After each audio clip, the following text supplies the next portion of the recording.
So another innovation we bring to this is the type of insurance we use. So we think for the risks we're looking at, traditional insurance is inefficient. So traditional insurance is actually called indemnity insurance. And so that's the kind of insurance we're all used to.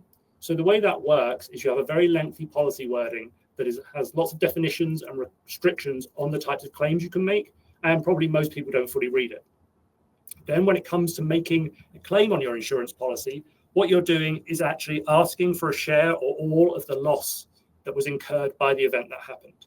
So to determine what that number is, there's a really lengthy process. So you can see this flow diagram at the bottom actually shows the claims process for a crop loss policy or a crop yield policy. So it's got a huge number of steps. And what's going on here is that someone is actually sent out by the insurance company to assess the loss. They then write a report. That report gets forwarded to a claims person.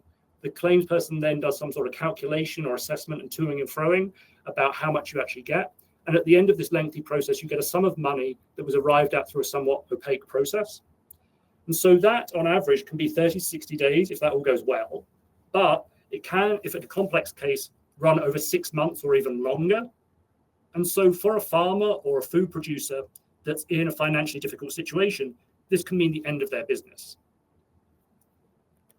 So we think for the risks we're looking at, something called parametric insurance is much more straightforward and a better way of doing this. So the definition of parametric insurance is that it covers the probability of a predefined event happening.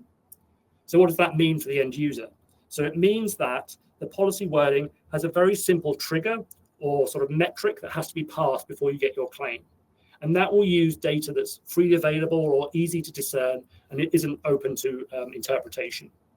So when you pass this sort of trigger event or triggering event and you provide evidence, the claims processing is very rapid. You can get your claim in as little as a week. And the claim you make will be the payout will be a fixed amount. So you know the amount of money you're getting back. And also there can be a lack of deductible.